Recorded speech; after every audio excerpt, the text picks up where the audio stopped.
It was about 10 years ago, 12 years ago. I can't remember. I'm going to have to look back at my records. When I saw these interesting devices on the backside of an unmarked Springfield police cruiser, and I messaged the police then. I was like, are these license plate reading cameras? What are these? And they responded and said, yes, indeed. Come on down. We'll give you a tour and show you what's up. So these were placed on vehicles. But now, years later, Springfield Police getting the approval from the city council last fall to ultimately say, yes, we're going to have some more kind of static license plate reading cameras, and I can imagine the technology's evolved quite a bit in the past decade when they were just doing a pilot program of having these on some squad cars. So tonight, Springfield Police are going to be hosting an open house at the Lincoln Library, downtown Springfield, the public library, to be able to delve more into this idea of license plate reading cameras. How many we've got coming, where they're going to be placed. These are just some of the things that are going to be discussed. And to touch on this briefly with us here on WMAY with Springfield's Morning News, I'm Greg Bishop. Police Chief Ken Scarlett with us. Chief, thanks for taking time with us this morning. Give us kind of an overview of what you guys plan on addressing before opening it up to questions tonight from members of the public. Good morning. Well, good morning, Greg. First, thanks for giving me the opportunity to come on. Certainly appreciate that. Yeah, so this evening we're going to be hosting a public meeting, if you will, and give the public an opportunity just to take a look at the technology, as you put, how it's evolved over the years. It's important for citizens of this community to be able to see it, touch it, understand it, realize exactly what it does, what it doesn't do, and how it's just one more layer of technology that we believe here within Springfield Police Department can help when it comes to solving crime. So we've got how many coming, and where do we plan on putting these? Because these are going to be they're static. They're going to be set in one spot, and they're going to stay there for a certain period of time. Totally different than what was attached to the back of Springfield Police vehicles that we've seen before, right? Yes, you are correct. So currently, as it stands, we have 83 cameras coming. Those will be positioned throughout the entire city. And really what we looked at was major, ingress and egress avenues into our community, as well as major thoroughfares from one side of the community to the other. We also looked at, some crime numbers, and finally some high accident intersections. And all of those, with the help of the subject matter experts from the Flock company, kind of helped us establish locations for the 83 cameras. We're talking with Springfield Police Chief Ken Scarlett here with Springfield's Morning News on 92.7 WMAY, Springfield's News and Talk, with an open house tonight at Lincoln Library downtown, Springfield's public library, from 5:30 to 7. There'll be an overview of kind of what we're hearing now, but also your opportunity to ask some questions. But we're getting some of those questions asked here this morning with a bit of a preview with Chief Scarlett, so I appreciate him taking the time this morning. One question I have is policies and procedures. This was raised briefly in the debate at City Hall. I think it was Springfield Alderman Ralph Hanauer actually raised this. Who's going to be able to access this data? Will elected officials be able to access this data, or is this purely going to be for Springfield Police? And how do we ensure that there's not potential abuse there? Well, let me start by saying you're cheating, Greg. You're getting all the answers to tonight's meeting.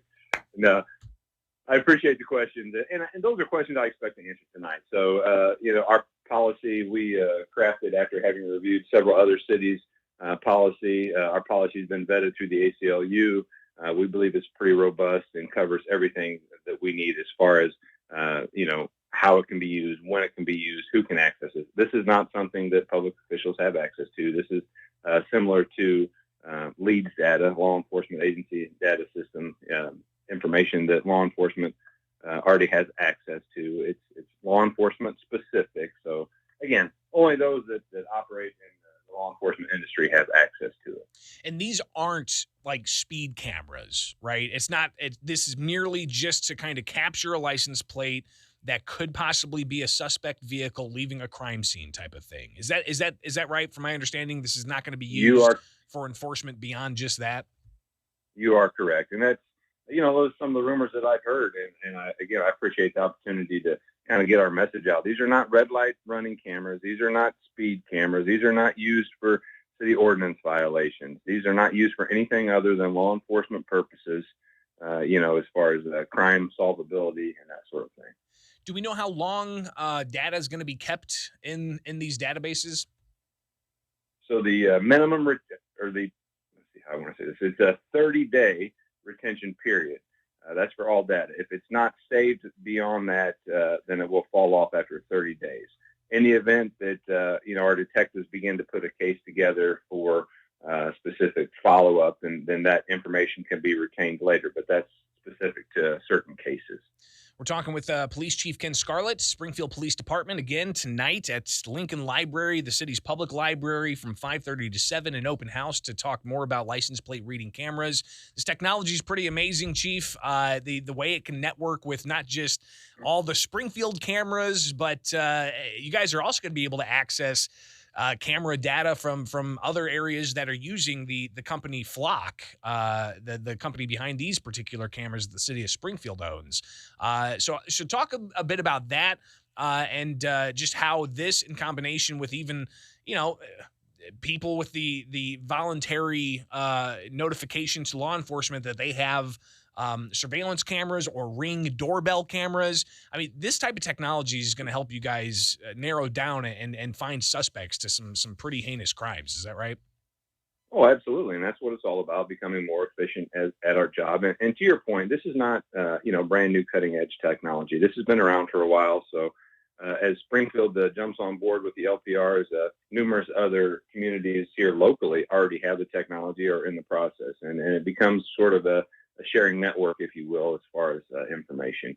And again, when it comes to solving crime, we look at it from a layered approach. This is just one more layer to add on top of the ability to, put the puzzle pieces together. And specifically, there was an instance of a gruesome case down in Thayer, and the suspect that was ultimately captured over in Decatur. That was all done as a result of license plate reader cameras. So, the technology is out there. We should be taking advantage of it. And if it can help, potentially save someone's life, if it can help put somebody behind bars that needs to be, then we want to take advantage of that here locally as well.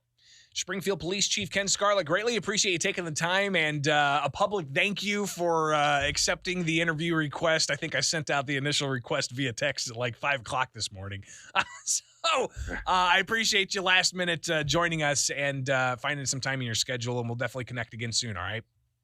Team player here. Always glad to help and look forward to answering questions this evening. Thanks, Greg. Absolutely. And again, that is a public open house with Springfield Police at the public library from 5:30 to 7 downtown Springfield at Lincoln Public Library. So if you've got more questions than what we talked about here, I would encourage you to get down there and hear more about this. Greatly appreciate it. Chief Ken Scarlett from Springfield Police Department. And coming up next, I want to hear from you on your thoughts of these license plate reading cameras. 217-629-7970. Again, 217-629-7970. That is the phone number for how you can chime in here with Springfield's Morning News. Again, 217-629-7970. Your call's coming up in about 5 minutes. All right, with Springfield's Morning News, I'm Greg. So we've been talking about license plate reading technology. I want to hear from you now at 217-629-7970. What questions do you have? Are you going to go to the open house tonight at the Lincoln Public Library? Do you see this technology as something that law enforcement is going to be able to use to combat crime and to go after those who are violating the law? And you heard Ken Scarlett share that, remember the horrible case of the Department of Children and Family Services worker.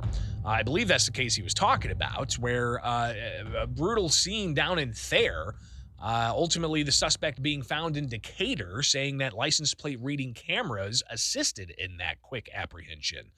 But listen, if this is going to be useful for a variety of other things as well, including Amber Alerts, Silver Sneakers Alerts, that's an alert whenever a loved one of advanced age may get lost, so it could help there. But with what did he say, like 80 different cameras all across the city, you can imagine that these are going to go up in some of the major in and out areas of Springfield, but they could also be placed at various intersections throughout the city. So your thoughts, 217-629-7970. You can also email bishoponair@gmail.com. Again, bishoponair@gmail.com. Somebody on Facebook messaging saying, what happened to all the cameras downtown that the police needed? Just wasting money, taxpayers' money. So that's one perspective from a listener. I'd like to hear your perspective as well. And do you have any concerns? Some of the things that we asked the police chief about, indeed, were, who's going to have access to this? This is going to be a lot of data, location data even. And unless it's being investigated, the retention is going to be 30 days. So a 30-day retention period, which may try to lower the temperature on some of the concerns about how people might be able to be tracked. One of the things early, 10 years ago, whenever this was discussed, was the ability for these cameras to keep in a database all the places you go as an individual. It shows that you came into Springfield at about 6:15 every morning. It shows that you go to this particular grocery store at this particular time of day on this day of the week. It shows that you go to an erotic cake shop or to the pot store or to get an abortion or whatever the case may be. I mean, there's some concerns there as to how these cameras are able to catalog this data of your license plate and where it is, that it could develop a profile. But if it's indeed going to cap the retention to just 30 days, does that, ease your concerns? A couple of calls coming in. We'll get to them. I promise. Good morning. You're on WMAY. Your thoughts? Good morning. Thank you for taking my call. Am I mistaken here? But wasn't there a problem of late, maybe a few years ago, where information gathered about gun control was supposed to be disposed of after a certain period of time, but it did not get disposed of in that manner, in the way it should? As far as like the firearm owner identification card stuff? Yeah, weren't they supposed to destroy it like after 3 or 4 years, and instead they kept it for who knows how long? Yeah, I'm not sure I'm familiar with that particular story, but that's a concern. And in Illinois, you have the law requiring individuals who own a firearm to be in a database somewhere. Now, in the past, there were FOIA requests from, I think the Associated Press filed a FOIA request for all the list of people who own firearms, and the courts ultimately found you can't do that. Because then you're able to publish lists of people and their address and showing that they have firearms. And that's a big problem. That ultimately makes that individual house a security risk. Because if some criminal is able to see John Doe at this particular street on 123 Main Street, is a firearm owner identification card holder, so he must have firearms. Let's go to that. So you can see the problems there. Thankfully, that was never revealed, but there are other questions in as much as government databases, the types of information they have on you, and how that information is stored, how long that information is stored, and how that information is going to be used. So we may talk more about this tomorrow. Again, tonight is the open house at the Lincoln Public Library, downtown Springfield, to talk about license plate reading technology. Springfield police officials will be there to take your questions and calls and concerns. We'll take one more call here on WMAY to hear about license plate reading cameras. Good morning. You're on the air. Hi. Yeah, well, I at one time worked for the Secretary of State, and there are problems with them. Number one, we know about it has a history, the cameras, where people receive tickets and they were never in Chicago before, let's say, but we would get calls all the time. I got this ticket from a reading camera in Florida. I've never even been in Florida. And so those kind of things happen, and I'd like to know if they have any remedy for that. Well, and just to be clear, and we asked Ken Scarlett, the police chief, this morning, and I appreciate the call, but this is just going to be for helping in crime fighting. It's not these aren't red light cameras. They are not speed cameras. These are merely to possibly detect a suspect fleeing the scene of a particular crime, bank robbery, murder, shooting incident, whatever the case may be, it's not to issue speed tickets or red light camera ticket. That's not what these cameras are.